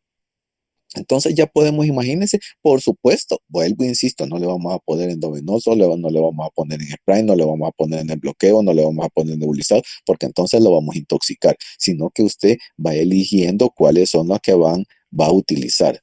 Posteriormente, entonces decimos, es un paciente gordo, Dios mío, ¿qué me va a pasar? Lo primero que debo de tener a la par debe de ser mi equipo, aparte del laringoscopio. Porque si yo no lo puedo entubar, yo debo de tener un dispositivo que me pueda al menos oxigenar y ventilar al paciente, porque si no voy a volver a caer en la hipoxia, hipoxemia. Que comience este paciente de Satur y me aflijo. Y como las grandes cambios anatómicos y fisiológicos, ya dijimos que me va a desaturar rápido, una gran lengua, unos grandes cachetes, incluso antes se podía, y usted está solo, porque a veces no tenemos a nadie, se le puede poner así como cuando son los pacientes que tienen barba. Usted agarra un pedazo de plástico, oxigena y le pone el volumen tidal aproximado a la máquina y usted lo agarra con las dos manitas y el paciente está oxigenando, ¿verdad? Con la presión suficiente a fin de no provocar regurgitación. Ojo, no provocar regurgitación. ¿Por qué? Y recordemos que ya lo premedicamos. Posteriormente a esto, comenzamos y hacemos la laringoscopía. Si el paciente es chévere, lo logramos entubar, le damos gracias a Dios. Y en una posición, como habíamos dicho, de rampa, semisentado, ¿verdad? ¿Cómo lo vamos a hacer? Lo vamos a hacer con toallas o lo vamos a hacer con sábana, ¿verdad? De 20 a 30 y otros dicen que hasta 40 grados que se puede. Entonces usted con la cabeza acostada en las almohadas, no sentado. Si usted lo entuba sentado no va a poder, sino que la posición de rampa es la elevación prácticamente del tórax y luego con la cabeza extendida. Posteriormente a eso, vamos a ser más fatalistas. No lo pudimos entubar. Vengo yo y entonces pueden ser por múltiples razones. Uno, de que se me ve el tubo para abajo. Dos, que no logro permeabilizar la vía aérea. Tres, porque los cachetes no me dejan oxigenar, no me dejan ventilar, no me dejan visualizar. Entonces vengo y digo, bueno, le voy a colocar una máscara. ¿Qué tipo de máscara va a ser? Bueno, ahí va a depender del tipo de procedimiento. Si es una emergencia, que el paciente está baleado, tiene una encarcerada, es una mujer que va con un prolapso, no puede esperar. Entonces, ¿qué tenemos que hacer? Bueno, la voy a oxigenar para mientras. Pero de lo contrario, entonces vengo, agarro mi máscara y digo, no, este paciente mi modo hay que dormirlo, no lo puedo referir a otro hospital. Agarro mi fast track y comienzo a hacer la técnica de poderlo entubar. ¿Cuáles otras máscaras puedo entubar a través de ella? Bueno, puedo a través de la máscara Arcu, de la IGEL, de la Slipa y una gran cantidad de máscaras que ahora ya están diseñadas para poder introducir un tubo a través de ellas. Pero viene y no puedo. Entonces, ¿qué puedo hacer? Entonces, es tener 2 o 3 compañeros a la par, que se llama una buggy. La buggy, me imagino que ustedes ya se las conocen, es una guía larguísima y usted lo que va a hacer es, va a hacer una laringoscopía, lo monta y trata de meter en ese hoyito, que es la tráquea, por supuesto, ¿va? Especialmente cuando son cormas 3 o 4, que antes no se puede visualizar nada lo que es la tráquea ni la epiglotis. Entonces usted viene, lo introduce y así puede hacer la cateterización de la tráquea, ¿verdad? Entonces estas son quizás las maneras más prácticas de poderlo dormir. Ahora bien, esa es una técnica en la cual usted viene y lo hace de una manera vigil, pero puede presentar molestias si es un paciente ansioso, si es un paciente que no colabora, si es un niño, etcétera, etcétera. Entonces usted puede utilizar la otra técnica. Bueno, lo voy a dormir completamente a fin de que este paciente se me aguade. Y vengo y ocupa ya las técnicas que ustedes dicen de estómago lleno, utilizando, y si ya sabemos, la técnica de estómago lleno, como ustedes lo apuntan, 4 características: oxigenación sin ventilación a presión positiva, utilizar un relajante de acción ultracorta, maniobra de Selig y entubar y no quitar esta presión hasta que ya se haya entubado. Entonces venimos y cuáles vamos a utilizar. Ya dijimos los medicamentos que vamos a utilizar, va a depender. Hay mucha en este tipo de pacientes. Usted dice, pero se me puede deprimir la depresión cardiovascular de él. Entonces podemos utilizar Ketofol, podemos utilizar el Propofol a mínima dosis y utilizar un buen relajante. En este caso también podemos utilizar el remifentanilo, que incluso hasta puede entubar usted sin necesidad de relajante a este tipo de pacientes, pero corremos el riesgo, vuelvo y repito, que no lo podamos oxigenar y mucho menos ventilar. Entonces son las 2 técnicas que usted puede decir cuál desea y cuál va a dominar y cuál es el que le va a pedir a Dios que le ayude en esos momentos, máximo si está solo. En cambio, usted en el Rosales, usted no puede entubar, llega el compañero, de allí llega el otro compañero, de allí el ólogo, y si no lo pueden, llega el otorrino, y si no, pues lo suspenden. Simple, y ya ha pasado. Hay un montón de historias de pacientes que no se han podido entubar. Dios no lo quiera, no nos vaya a pasar a nosotros, y es por eso es mejor decir, no puedo, o lo voy a referir, o una mejor evaluación, a que digan, se murió, o que digan, ¿y por qué lo dormiste? ¿Verdad? Entonces, en pocas palabras, creo que ese es el manejo. Pues el cebo, ¿por qué? Bueno, primero porque tiene una baja tasa de metabolización, simple. Segundo, porque la recuperación es más rápida y predecible. Si a ratito ya la gente ya está respirando, y máximo si le damos una CAM baja. Y bajo, pues por su bajo coeficiente sangre gas, apenas 0.69 a comparación del sebo, que es 1 punto y fichas, 1.50 creo que. Entonces, esas son las 3 razones por las cuales el sebo es uno de los más utilizados en los pacientes gorditos. Posteriormente, de que ya hemos alcanzado la vía aérea, pues ya nos vamos con todo y relajante. Pero ahora viene lo más delicado. No es solo haber alcanzado la intubación. Ahora viene la extubación. ¿Cómo lo harías, Silva? Vaya, primero vamos a tener en cuenta todos los factores para poder realizar una extubación segura. Vamos a tener en cuenta que tenemos que tener al paciente con una FIO2 al 100%, aspirar las secreciones orofaringeas, prevenir la oclusión del tubo en el caso de si el paciente está empezando a despertarse y muerde el tubo. Asegurar la posición correcta del paciente en el caso de que lo tengamos en la posición de rampa, que el paciente en el momento de que él quiera Una pregunta, Alex, ¿lo extubarías tú en la manera convencional o lo extubarías en posición de rampa? Porque no lo podemos dejar en posición de rampa para que lo operen, ¿verdad?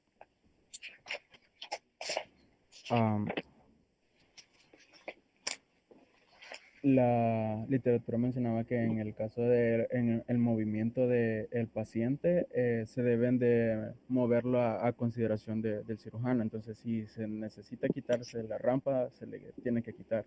Pero si... Es lógico, porque si es una láparo, no lo puedes tener en rampa. Uh-huh. No es una tóraco, no lo puedes dejar en rampa. Es una tiroides, no lo puedes dejar en rampa. Es que la posición de rampa solo nos ayuda para la intubación. Exacto, pero ya la... Exacto, y entonces, ¿cómo hacemos? Le quitamos la rampa para que lo opere y luego de ella la extubación, solo se lo sacamos.